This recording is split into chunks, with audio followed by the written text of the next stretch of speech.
अधिष्ठित सूर्योदय भी अपनी प्रखर रश्मियों से अत्यंत प्रज्वलित होकर संसार के संपूर्ण अंधकार को नष्ट कर देते। उन सूर्यदेव की मणिगण स्तुति करते हैं, गंधर्वगण उनके सम्मुख यशोगान करते हैं, अप्सराएं नृत्य करती हुई चलती हैं, राक्षस रथ के पीछे रहते हैं, सर्पगण रथ का साज सजाते हैं और यक्ष घोड़ों की बागडोर संभालते हैं तथा बाल खिल्यादि रथ को सब ओर से घेरे रहते हैं। त्रयी शक्ति रूप भगवान विष्णु का न तो कभी उदय होता है न अस्त, अर्थात वे स्थायी रूप से सदा विद्यमान रहते हैं। ये 7 प्रकार के गण तो उनसे पृथक हैं। स्तंभ में लगे हुए दर्पण के निकट जो कोई जाता है उसी को अपनी छाया दिखाई देने लगती है। हे द्विज, इसी प्रकार वह वैष्णवी शक्ति सूर्य के रथ से कभी चलायमान नहीं होती और प्रत्येक मास में पृथक पृथक सूर्य के परिवर्तित होकर उसमें स्थित होने पर वह उसकी अधिष्ठात्री होती है। हे द्विज, दिन और रात्रि के कारण स्वरूप भगवान सूर्य पितृगण, देवगण और मनुष्यादि को सदा तृप्त करते घूमते रहते।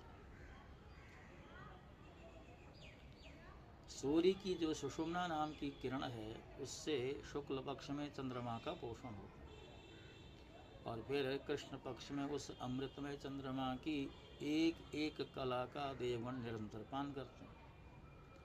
हे द्विज, कृष्ण पक्ष के क्षय होने पर चतुर्दशी के अनंतर 2 कलायुक्त चंद्रमा का पितृगण पान करते हैं। इस प्रकार सूर्य द्वारा पितृगण का तर्पण होता है। सूर्य अपनी किरणों से पृथ्वी से जितना जल खींचता है उस सब को प्राणियों की पुष्टि और अन्न की वृद्धि के लिए बरसा देता है। उससे भगवान सूर्य समस्त प्राणियों को आनंदित कर देते हैं और इस प्रकार वे देव, मनुष्य और पितृगण आदि सभी का पोषण करते हैं।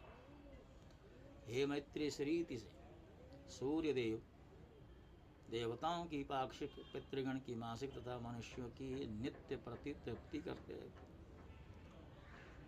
तो भक्तों, इसके साथ साथ इस अध्याय को यहाँ पर विश्राम दिया जा रहा है और अध्याय के विश्राम के साथ साथ श्रृंखला को भी यहाँ पर विश्राम दिया जा रहा है। और जैसा कि मैं आपसे बार बार निवेदन करता रहता हूँ, यदि आपने हमारे चैनल को अभी तक सब्सक्राइब नहीं किया है तो अवश्य कर दें। इसी प्रार्थना के साथ आपसे विदा होता हूँ। ओम नमो नारायण।